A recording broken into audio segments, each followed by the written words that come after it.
Fala, guerreiros! Finalmente chegamos ao lançamento da série A Casa de Ashur. E hoje eu vou trazer aqui para vocês a análise completa do primeiro episódio.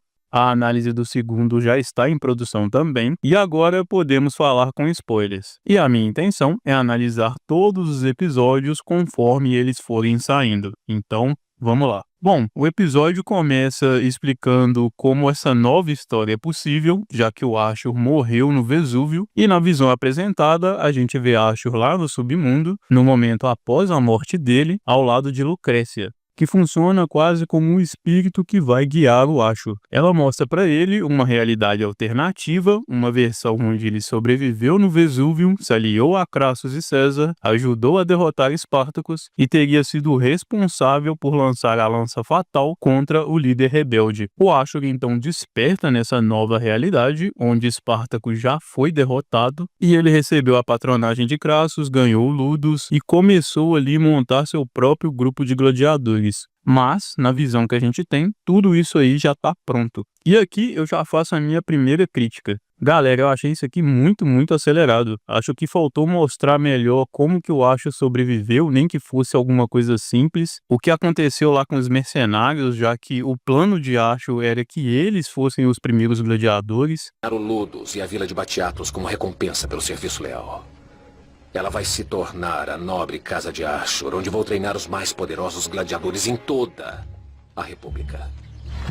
E conto com vocês como meus primeiros recrutas. E sabe como ele foi montando o Ludus, recrutando ali o Doctor e os primeiros gladiadores. Algo que aconteceu, por exemplo, quando Ashur foi recrutar os mercenários para Glaber. Então essa transição de como Ashur sobrevive até o começo de fato do Ludus, na minha opinião, poderia render pelo menos ali meio episódio. Até pra gente ter mais essa transição da série original para a Casa de Ashur. Mas eles optaram por pular totalmente essa parte. E bom, Ashur desperta então e conhecemos essa nova realidade, o Dr. Corvus e os gladiadores. Os que mais se destacaram nesse momento foram Tarquin e Kelados, que são pai e filho, e Logas, que vai ser importante ainda nesse episódio. Ashur faz um discurso e tem até um momento ali que ele pergunta o que está embaixo dos seus pés, igual o Enamos fazia, só que a resposta certa não é mais um solo sagrado molhado com lágrimas de sangue, e sim oportunidade, demonstrando aí que apesar de ser o antigo Ludus de Batiatos, a forma como Ashur vai administrar vai ser diferente. E até pra gente que tá vendo, é uma série do mesmo universo, mas terá uma abordagem diferente. E nesse mesmo discurso, ele diz que foi ele quem derrotou Espartacus e tal, o que gera uma reação clara de desprezo por parte dos gladiadores.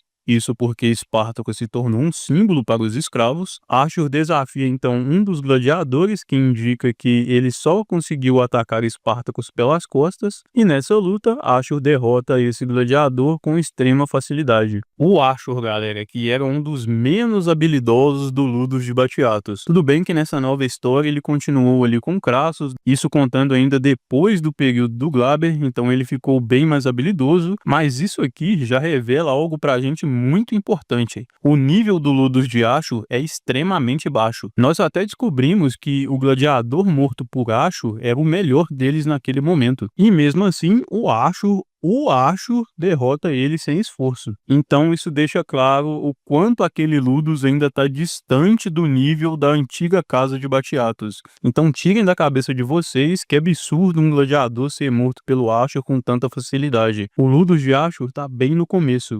E esses gladiadores aqui têm um nível bem distante do Ludus de Batiatos. Se colocassem um barco aqui, por exemplo, ele seria o melhor com muita folga. Isso para não falar dos campeões. É mostrado então uma luta na arena. Uma arena improvisada, já que a original foi destruída pelos rebeldes, e a gente até consegue ver ela aqui. Depois Ashur consegue uma posição nos jogos e organiza um torneio de ranqueamento entre os seus gladiadores. Isso para decidir quem vai ser o seu representante. Exatamente como foi em Gods of the Arena, mostrando que Ashur aprendeu com Titus e Batiatos. Logas vence o torneio e é escolhido, e um detalhe importante é que ele é o que mais é inspirado em Spartacus. E, inclusive, fica até subentendido que ele cogita uma futura rebelião, o que faz a gente pensar que vai ter uma repetição dessa história. Mas não, essa história vai ser completamente destruída quando ele morre lá na arena. E é até uma mensagem pra gente de que essa aqui é outra história. E bom, chegando na arena, conhecemos então o campeão de Próculos, que é o lanista rival de Ashur.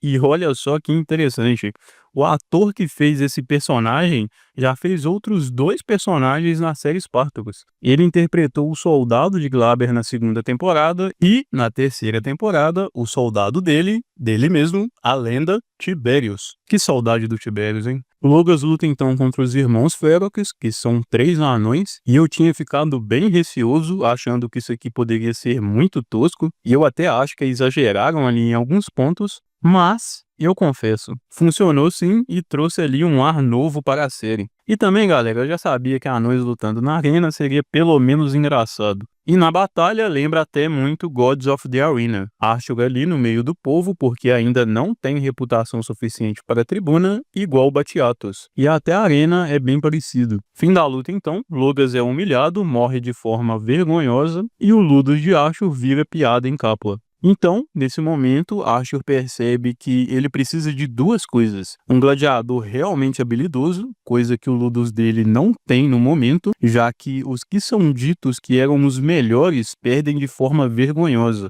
E algo também novo, algo exótico, o suficiente para chamar a atenção do público, do mesmo nível dos irmãos Ferox. E é aí que entra a Aquilea. Ashur vai recrutar ela exatamente por ela representar algo novo, chocante e imprevisível, e uma guerreira que ele pode treinar especificamente para vencer os irmãos Ferox, já que muito da derrota do Logas foi isso, ele não esperava ter que enfrentar 3 anões na arena. E nesse ponto eu achei uma ótima explicação, e sem forçação de barra por enquanto, a estratégia de Ashur faz bastante sentido, principalmente se você pensar que a Aquilea seria treinada para derrotar os anões na arena, e por fim, Ashur faz com ela a mesma coisa que foi feita com Spartacus, muda o seu nome para algo de impacto, para o povo remeter facilmente a uma grande guerreira.